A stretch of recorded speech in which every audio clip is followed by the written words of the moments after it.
ಎಲ್ರಿಗೂ ನಮಸ್ಕಾರ ಕಣ್ರಪ್ಪ. ಚೆನ್ನಾಗಿದ್ದೀರಾ? ನಾನಂತೂ ಚೆನ್ನಾಗಿದ್ದೀನಿ. ಪೊಲಿಟಿಕಲ್ ಮಸಾಲ ದೋಸೆ ಕಾರ್ಯಕ್ರಮಕ್ಕೆ ಸ್ವಾಗತ. ಮಸಾಲೆ ಅಂದರೆ ಏನು? ಎಲ್ಲ ಹಾಕ್ಕೊಂಡು ರುಬ್ಬಿಟ್ಟಿರ್ತಾರೆ ಕಣಪ್ಪ. ಸರ್ಕಾರದಲ್ಲೂ ಹಂಗೆ ಎಲ್ಲ ಹಾಕ್ಕೊಂಡು ರುಬ್ತಾರೆ. ಏನು ರುಬ್ಬೋರು ಈ ಸತಿ ಅಂತೀರಾ? 400 ಕೋಟಿ, ಬರೋಬ್ಬರಿ 400 ಕೋಟಿ 2 ಲಾರಿ ಟನ್ನು ಗಾಯಬ್ ಅಂದರೆ ಮಾಯ ಆಗಿಬಿಟ್ಟಿತ್ತು. ಯಾವಾಗ? ಅಕ್ಟೋಬರಲ್ಲಿ ಹೋದ ವರ್ಷ 2025ರಲ್ಲಿ 2 ಟ್ರಕ್ ರೀ, 2 ಟ್ರಕ್ಕು 400 ಕೋಟಿ ತೊಗೊಂಡೋಗ್ತಾಯಿತ್ತು. ಅದು ಯಾವುದು? 2,000 ರೂಪಾಯಿ ನೋಟು, ಹಳೆಯ ನೋಟುಗಳು ಇದ್ವಂತೆ. ಅದು ಟ್ರಸ್ಟಿಗೆ ಸೇರಿರೋಂಥದ್ದು. ಅದನ್ನೇ ಮಾಯ ಮಾಡಿಬಿಟ್ಟವ್ರೆ. ಎಷ್ಟು? ಬರೋಬ್ಬರಿ 400 ಕೋಟಿ ರೂಪಾಯಿ. ಸುಮ್ಮನೆ ಏನ್ರಿ? 2 ಲಾರಿನೇ ನುಂಗಾಕ್ಬಿಟ್ಟವ್ರಂದ್ರೆ ಯಾರಪ್ಪ? ಗೋಡೆಯು ಸುಣ್ಣ ನುಂಗೆ, ಸುಣ್ಣೆಯು ಗೋಡ ನುಂಗೆ. ಒಂದು ಹಾಡೈತಲ್ಲಪ್ಪ, ಕೋಳಿನ ಅಲ್ಲೇ ನುಂಗಿತ್ತ ತಂಗಿ, ಹಂಗೆ ಇಲ್ಲಿ ಯಾರ ನುಂಗಾಕ್ಬಿಟ್ಟವ್ರೆ. ಅದು ಟ್ರಸ್ಟಿಗೆ ಸೇರಿರೋಂಥ ದುಡ್ಡು. ಸೊ ಅದಕ್ಕೆ ಪ್ರಿಯಾಂಕಾ ಖರ್ಗೆ ಸಾಹೇಬರು ಒಂದು ಕೌಂಟ್ರ್ ಕೊಟ್ಟವ್ರಿ. ಮೋದಿ ಅವರಿಗೆ, ಅಮಿತ್ ಶಾ ಅವರಿಗೆ ಏನು ಮಾಡ್ತಾ ಇದ್ದಾರೆ ಇವ್ರಿಗೆ ಗೊತ್ತಿಲ್ವ? ಈ ಥರ ಗಾಯಬಾಗಿದ್ದು ಗುಲ್ಬರ್ಗದಲ್ಲಿ ರೊಟ್ಟಿ ಎಲ್ಲ ತಡ್ತಾರಂತ ಎಲ್ಲ ಗೊತ್ತಿದೆ ಮೋದಿಯವರಿಗೆ. ಪ್ರಧಾನಮಂತ್ರಿ ಮೋದಿಯವ್ರಿಗೆ ಅಷ್ಟೊಂದು ಫ್ರೀ ಇದ್ದಾರೆ ಅವರು. ಭಜನೆಗಳಿಗೆ ಅಲ್ಲಿ ಹೋಗೋಕೆ ಅವ್ರಿಗೆ ಟೈಮ್ ಇದೆ. ಭಜನೆಗಳು, ಪೂಜೆಗಿದೆ ಅಂತ ಓಡಾಡೋಕ್ಕೆ ಟೈಮ್ ಇದೆ. ಈ ದುಡ್ಡು ಹೋಗಿರೋದು ಅಂತ ಗೊತ್ತಿಲ್ವ ಇವ್ರಿಗೆ? 3 ರಾಜ್ಯಗಳಿಗೆ ಬೇಕಾಗಿರೋಂಥವ್ರು ಕಳ್ಳರು ಎಸ್ಕೇಪ್ ಆಗಿಬಿಟ್ಟವ್ರೆ. ಎಲ್ಲೆಲ್ಲಿ ಹುಡುಕ್ತಾ ಇದ್ದಾರೆ ಇವ್ರನ್ನ? ಗೋವಾದಲ್ಲಿ ಹುಡುಕ್ತಾ ಇದ್ದಾರೆ, ಮಹಾರಾಷ್ಟ್ರದಲ್ಲಿ ಹುಡುಕ್ತಾ ಇದ್ದಾರೆ, ಗುಜರಾತಲ್ಲಿ ಹುಡುಕ್ತಾ ಇದ್ದಾರಂತೆ ಇವ್ರು ಕಳ್ಳರನ್ನ. ಟ್ರಸ್ಟಿಗೆ ಸೇರಬೇಕಾಗಿರೋ 400 ಕೋಟಿನ ಗಾಯಬ್ ಮಾಡಾಕ್ಬಿಟ್ಟಿದ್ರು. ಈಗ ಸಿಕ್ಕಾಕೊಂಡಿದ್ದಾರೆ 4 ಜನ. ಆದರೆ ಅವ್ರ ಹತ್ರ ದುಡ್ಡಿಲ್ಲ, ಎಲ್ಲೋಯ್ತು ಅಂತ ಗೊತ್ತಿಲ್ಲ. ಇನ್ನಿಬ್ರು ಎಸ್ಕೇಪ್ ಆಗಿಬಿಟ್ಟವ್ರಿ. ಇನ್ನಿಬ್ರು ಓಡೋಗ್ಬಿಟ್ಟವ್ರಂತೆ ಕಣಪ್ಪ. 4 ಜನ ಸಿಕ್ಕಾಕೊಂಡವ್ರೆ. ದುಡ್ಡು ಎಲ್ಲೋಯ್ತು? ಅದು ಕಾಡು ಒಳಗಡೆ ಹೋಗ್ತಾ ಇತ್ತಂತೆ ಬಸ್ಸು. ಕಾಡಿಂದ ಹೋಗುವಂಥದ್ದು ರೂಟು. ಇಲ್ಲಿ ಬೆಳಗಾವಿ ಮಹಾರಾಷ್ಟ್ರ ರೂಟದಲ್ಲಿ ಹೋಗ್ತಾ ಇದ್ದಂಥ ಜಾಗದಲ್ಲಿ ಗೊತ್ತಾಯ್ತೇನ್ರಪ್ಪ? ಆ ಜಾಗದಲ್ಲಿ ಲಾರಿಗಳು ವಾಪಸ್ಸು ಕಂಟೈನರ್ಗಳು ಹೋಗೇ ಇಲ್ವಂತೆ ಅಲ್ಲಿಗೆ.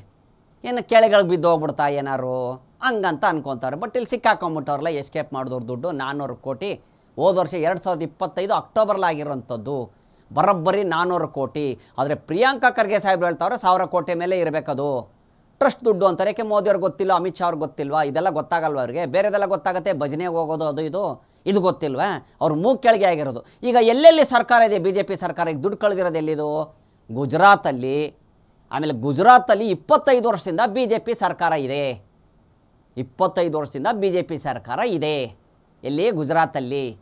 ಇನ್ನು ಮಹಾರಾಷ್ಟ್ರದಲ್ಲಿ 15 ವರ್ಷದಿಂದ ಇದೆ. ಇನ್ನು ಗೋವಾದಲ್ಲೂ ಬಿ ಜೆ ಪಿ ಸರ್ಕಾರ ಇದೆ. ಅಂದರೆ ಇವ್ರಿಗೆ ಗೊತ್ತೇ ಇಲ್ವಾ? ಹಂಗಾರೆ ಇವ್ರ ಮೂಗ್ ಕೆಳಗೆ ಆಗಿದೆ. ಈಗ ಸರ್ಕಾರ ಅದು ಯಾರ್ದು? ದುಡ್ಡು ಮಾಯ ಆಗಿದ್ದು ಯಾವುದು? ಹಳೆ ನೋಟ್ಗಳು ಬ್ಯಾನ್ ಮಾಡಾಕ್ಬಿಟ್ಟಿದ್ದೀನಿ ಅಂತ ಹೇಳಿದ್ರಲ್ಲಪ್ಪ ಮೋದಿಯವರು. ಹಳೆ ನೋಟ್ನ ಬ್ಯಾನ್ ಮಾಡಿಬಿಟ್ಟಿದ್ದೀನಿ ಅಂತ ಹೇಳಿದ್ರು. ಕರೆಕ್ಟಾ? ಎಲ್ಲೋಯ್ತು ಹಂಗಾರೆ ದುಡ್ಡುಗಳು? ಈ ದುಡ್ಡು ಎಲ್ಲಿಂದ ಬಂತು ಹಂಗಾರೆ? 2,000 ರೂಪಾಯಿ ನೋಟ್ಗಳು. ಇದು 2,000ನೇ ಅಂತ ಹೇಳ್ತಾ ಇದ್ರಲ್ಲ. 400 ಕೋಟಿ 1000 ಕೋಟಿ ಮೇಲೆ ಐತೆ ನಮಗೆ ಗೊತ್ತಿರೋ ಪ್ರಕಾರ. ಹಂಗಾರೆ ಈ ದುಡ್ಡು ಎಲ್ಲಿಂದ ಬಂತು? ಬ್ಯಾನ್ ಮಾಡಿದ್ಮೇಲೆ ಬ್ಲ್ಯಾಕ್ ಮನಿ ಅಂತ ಈಗ ಪ್ರಿಯಾಂಕಾ ಖರ್ಗೆ ಸಾಹೇಬರು ಕ್ವಶನ್ ಹಾಕಿರೋಂಥದ್ದು. ಏನು ನೋಡ್ಬೇಕಪ್ಪ ಇನ್ನೂ ಏನೇನು ಆಯ್ತೈತಿ ಅಂತ. ಪ್ರಿಯಾಂಕಾ ಖರ್ಗೆ ಸಾಹೇಬರು ಇನ್ನೊಂದು ಮಾತು ಹೇಳ್ಬಿಟ್ರು ಕಣಪ್ಪ. ಆ ದುಡ್ಡು 400 ಕೋಟಿ ಇವಾಗ ಬೆಳಕಿಗೆ ಬಂದಿರೋಂಥದ್ದು. ಕಳ್ತನ ಆಗಿ ಅಕ್ಟೋಬರ್ಲಿ ಆಗಿರೋದು. ಅಕ್ಟೋಬರ್ಲಿ ಕಳ್ತನ ಆಗಿದ್ದು 2025ರಲ್ಲಿ. ಈಗ ಬೆಳಕಿಗೆ ಬಂದಿದೆ 400 ಕೋಟಿ ಅಂತ. ಈಗ ಪ್ರಿಯಾಂಕಾ ಖರ್ಗೆ ಸಾಹೇಬರು ಇನ್ನೊಂದು ಮಾತು ಕೂಡ ಹೇಳಿದ್ರು ಕಣಪ್ಪ. ಯಾರು ದುಡ್ಡು ಐತೇನೋ ಗೊತ್ತಾಗತ್ತೆ. ಅದೇನು ಕಾಂಗ್ರೆಸ್ದೋ ಬಿ ಜೆ ಪಿದೋ ಯಾರ್ದೋ ಗೊತ್ತಾಗತ್ತೆ. ಇನ್ನೊಂದು ವಿಚಾರ ಕಂಡ್ರಪ್ಪ. ಏನ್ರಪ್ಪ ಇದು? ಕುಮಾರಣ್ಣವರು ಹಾಸನದಲ್ಲಿ ಮಾತಾಡಿರೋಂಥದ್ದು. ಸೊ ಅಲ್ಲಿರೋರು ಹೇಳ್ತಾ ಇರೋದು, ಜನಗಳು ಹೇಳ್ತಾ ಇದ್ದಾರೆ 2028ಕ್ಕೆ ಕುಮಾರಣ್ಣ CM ಮತ್ತೆ ಆಗ್ತಾರೆ, ಗೆಲ್ಲಿಸ್ತೀವಿ. ಕುಮಾರಣ್ಣ ಹೇಳಿದ್ರು ಹಾಸನಾಂಬೆ ಆಶೀರ್ವಾದದಿಂದ ಆಗ್ತೀನಿ, ನೀವು ಜನಗಳು ಕೃಪೆ ಬೇಕು ನನಗೆ ಅಂತ ಹೇಳಿರೋದು ಕುಮಾರಣ್ಣವರು. ಇನ್ನು ನಿಖಿಲ್ ಕುಮಾರಸ್ವಾಮಿ ಅವರು ಹೇಳಿರೋಂಥದ್ದು, ಕುಮಾರಸ್ವಾಮಿಯವರು ಹಾಗೆ ಆಗ್ತಾರೆ, ಹಾಸನಾಂಬೆ ಕೃಪೆಯಿಂದ ಅವರು ಹಾಗೆ ಆಗ್ತಾರೆ. ಅವರು ಕೂಡ ಹೇಳಿದ್ರು ಹಾಸನಾಂಬೆ ಆಶೀರ್ವಾದ ಇದೆ, ಹಾಸನಾಂಬೆ ಆಮೇಲೆ ಹಾಸನದಿಂದನೇ ಶುರು ಆಗುತ್ತೆ. ಕುಮಾರಣ್ಣವ್ರನ್ನ ಅಲ್ಲಿರೋರು ಗೆಲ್ಲಿಸ್ತಾರೆ. ಯಾಕಂದರೆ ಕುಮಾರಣ್ಣ ಹೆಂಗೆ ಏನು ಅಂತ ಎಲ್ಲ ಗೊತ್ತಿದೆ. ಹೀಗಾಗಿ ಕುಮಾರಣ್ಣವ್ರನ್ನ ಗೆಲ್ಲಿಸ್ತಾರೆ. ಇನ್ನು ದೇವೇಗೌಡರ ಸಾಹೇಬ್ರು ಹೇಳಿರೋಂಥದ್ದು, ನಾನು ರೇವಣ್ಣನ ಮನೆಯಲ್ಲಿದ್ದಾಗ SIT ಅವ್ರನ್ನ ಕಳಿಸಿ ದುಡ್ಡು ಕೊಟ್ಟು ಅವ್ರಿಗೆ ಗಿಫ್ಟ್ ಕೊಟ್ಟಿದ್ರು. ಯಾರು? ಕಾಂಗ್ರೆಸ್ನವರು ಗಿಫ್ಟ್ ಕೊಟ್ಟು ಕಳಿಸಿದ್ರು. ಎಷ್ಟು ದುಡ್ಡು ಕೊಟ್ಟಿದ್ರೆ ಅಂತ ಗೊತ್ತಿಲ್ಲ. ಅರೆಸ್ಟ್ ಮಾಡ್ಕೊಂಡು ಬಾ, ಅವ್ರನ್ನ ಅರೆಸ್ಟ್ ಮಾಡಿಸು ಅಂತ ಹೇಳಿದ್ರಂತೆ. ಅರೆಸ್ಟ್ ಮಾಡೋಕ್ಕೆ ಬಂದಿದ್ರು ಅಂತ ದೇವೇಗೌಡರ ಸಾಹೇಬರು ಹೇಳಿರೋಂಥದ್ದು. ಅರೆಸ್ಟ್ ಮಾಡೋಕ್ಕೆ ಕಳಿಸಿದ್ರು, ಅರೆಸ್ಟ್ ಮಾಡಿ ಶಿಟ್ ಬಂದೇ ಬರುತ್ತೆ ಕಣಪ್ಪ. ಪಾಪ ಅವರು ಮಗಳ ಮನೆಗೇನೋ ಹೋಗಿದ್ರಂತೆ, ಅಲ್ಲಿ ರೇವಣ್ಣವ್ರನ್ನ ಅರೆಸ್ಟ್ ಮಾಡೋಕ್ಕೆ SIT ಅವ್ರಿಗೆ ದುಡ್ಡು ಕೊಟ್ಟು ಕಳಿಸಿದ್ರು ಗಿಫ್ಟು ಅಂತ ಹೇಳವ್ರೆ.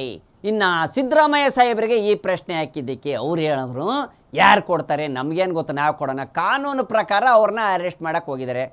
ಕಾನೂನು ಪ್ರಕಾರ ಮಾಡಿರೋಂಥದ್ದು, ನಾವು ಯಾಕೆ ಮಾಡ್ಸೋಕೆ ಹೋಗೋಣ? ಅದು ಅವ್ರು ಏನು ಮಾಡಿದ್ರು ಯಾರಿಗೆ ಗೊತ್ತು.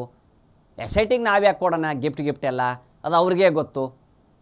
ತಪ್ಪು ಮಾಡಿರ್ತಾರೆ, ಅವ್ರಿಗೆ ಕಳಿಸ್ಕೊಟ್ಟಿರ್ತಾರೆ, ಅವರೇ ಅದು ಕಾನೂನು ಸರ್ಕಾರದ ಪ್ರಕಾರ, ಕಾನೂನು ಪ್ರಕಾರ ಬಂದಿರೋಂಥದ್ದು. ಸರ್ಕಾರದ ಏನು ಕೆಲಸ ಇರುತ್ತೋ ಅವ್ರು ಮಾಡೇ ಮಾಡ್ತಾರೆ ಎಸ್ ಐ ಟಿ ಅವರು ಅಂತ. ಇನ್ನು ಸಿದ್ದರಾಮಯ್ಯ ಸಾಹೇಬಳು ಸಂದಲ್ಲಿ ಏನು ಈಗ ಎಸ್ ವಿ ಕುಮಾರಸ್ವಾಮಿ ಅವರು ಏನು ಸಿ ಎಮ್ ಆಗಬೇಕು ಅಂತ ಹೇಳಿದ್ರು, ಈಗ ಅದನ್ನು ಡಿ ಕೆ ಸಾಹೇಬರು ಅದನ್ನು ಹೇಳಿರೋಂಥದ್ದು. ಏನು ಹೇಳವ್ರೆ, ಆಗಲಿ ಬಿಡಿ, ಕೃಪೆ ಇರಲಿ, ಏನೋ ಹಾಸನ ಒಳ್ಳೇದಾಗಲಿ, ಕುಮಾರ್ ಅವ್ರಿಗೆ ಆಗಲಿ ಬಿಡಿ, ಒಳ್ಳೇದಾಗಲಿ, ಗೆಲ್ಲಿ ಬಿಡಿ, ನಮಗೇನು ಆಗ್ತಾರೆ ಅಂತೇಳಿ ಅವ್ರು ಹೇಳಿರೋಂಥದ್ದು. ಒಳ್ಳೇದಾಗಲಿ ಬಿಡಿ, ಆಲ್ ದ ಬೆಸ್ಟ್, ದೇವ್ರು ಒಳ್ಳೇದು ಮಾಡಲಿ, ಅವ್ರಿಗೆ ಆಗಲಿ ಬಿಡಿ ಅಂತ ಹೇಳ್ತಾವ್ರಿ.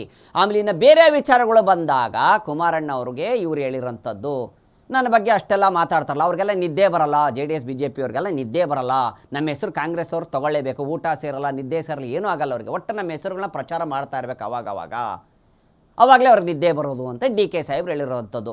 ಕುಮಾರಣ್ಣ ಅವ್ರು ಏನಾರು ಹೇಳೋರೆ, ಕರೀರಿ, ಒಂದು 3 ದಿವಸದ ಮುಂಚೆ ಬಂದ್ಬಿಡ್ತೀನಿ, ನೀವು ಮಾಧ್ಯಮದಲ್ಲಿ ಯಾವ ಮಾಧ್ಯಮಗಾದರೂ ಕರೀರಿ, ಅದು ಫ್ರೀಡಮ್ TV ಆಗಿರಲಿ, ಯಾವುದನ್ನೇ ಆಗಿರಲಿ, ಒಟ್ಟು ಎಲ್ಲರ ಕರೀರಿ ನೀವು, ನಾನು ಬರ್ತೀನಿ, 3 ದಿವಸದ ಮುಂಚೆ ಹೇಳಿ ನನಗೆ, ಯಾಕಂದರೆ ಇದು ಮೀಟಿಂಗ್ಗಳಲ್ಲಿ ಎಲ್ಲೆಲ್ಲ ಹೋಗ್ತಾ ಇರ್ತೀನಿ ನಾನು, ಹಿಂಗಾಗಿ ನೀವು ನನ್ನ ಕರೀರಿ, ನಾನು ಬರ್ತೀನಿ ಮೀಟಿಂಗ್ಗೆ, ಕುಮಾರಣ್ಣವ್ರ ಜೊತೆ ಕುಂದಿರಿಸಿ ನನ್ನ ಮಾತಾಡ್ತೀನಿ ಅವಾಗ ನಾನು ಅಂತ ಹೇಳ್ಬಿಟ್ಟವ್ರಿ ಕಣಪ್ಪ. ಯಾರು ಪಾರ್ಟಿದಂತ ಆಮೇಲೆ ಗೊತ್ತಾಗುತ್ತೆ, ಫಸ್ಟು ತನಿಖೆ ಶುರುವಾಗಲಿ ಅಂತ ಇನ್ನು ಪ್ರಿಯಾಂಕ ಖರ್ಗೆ ಸಾಹೇಬರು ಹೇಳಿರೋಂಥದ್ದು ಕಣಪ್ಪ. ಇನ್ನು ಸಿದ್ದರಾಮಯ್ಯ ಸಾಹೇಬರು ಬಡ್ಜೆಟ್ ವಿಚಾರ ಮಾತಾಡಿದಾಗ ಮೀಟಿಂಗ್ ಏನಾಯಿತು ಸರ್ ಅಂತ ಕೇಳಿದ್ದಕ್ಕೆ ನಾವೆಲ್ಲ ಅವ್ರು ಹೇಳಿದ್ರು, ಇಲ್ಲ ಫೆಬ್ರವರಿಲಿ ಆಗುತ್ತೆ ಬಡ್ಜೆಟ್ ಮೀಟಿಂಗು ಅಂತ ಹೇಳ್ತಾವ್ರೆ ಕಣಪ್ಪ. ಬಡ್ಜೆಟ್ ಮೀಟಿಂಗು ಇನ್ನು ಫೆಬ್ರವರಿಲಿ ಇರುತ್ತೆ ಅಂತ ಹೇಳ್ತಾವ್ರೆ. ಸೊ ಇದಕ್ಕೆ ಕೌಂಟ್ರು ಕುಮಾರಣ್ಣವ್ರು ಕೇಳಿದ್ರು, ಎಷ್ಟು ಸಾವಿರ ಕೋಟಿ ಸಾಲ ಮಾಡ್ತಾರೋ ಗೊತ್ತಿಲ್ಲ ಇವಾಗ ನೆಕ್ಸ್ಟು ಕಾಂಗ್ರೆಸ್ನವರು.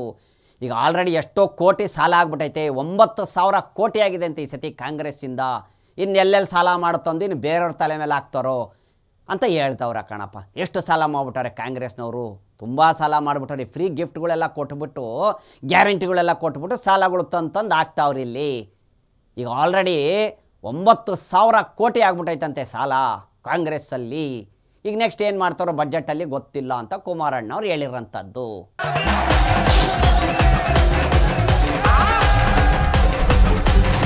ಕ್ಷಣ ಕ್ಷಣದ ಸುದ್ದಿಗಳಿಗಾಗಿ ಫ್ರೀಡಂ ಟಿವಿ ಸಬ್ಸ್ಕ್ರೈಬ್ ಮಾಡಿ, ಲೈಕ್ ಮಾಡಿ ಹಾಗೂ ಫಾಲೋ ಮಾಡಿ. ಹೊಸ ಸುದ್ದಿಗಳ ನೋಟಿಫಿಕೇಶನ್ಗಾಗಿ ಬೆಲ್ ಐಕಾನ್ ಮೇಲೆ ಕ್ಲಿಕ್ ಮಾಡಿ.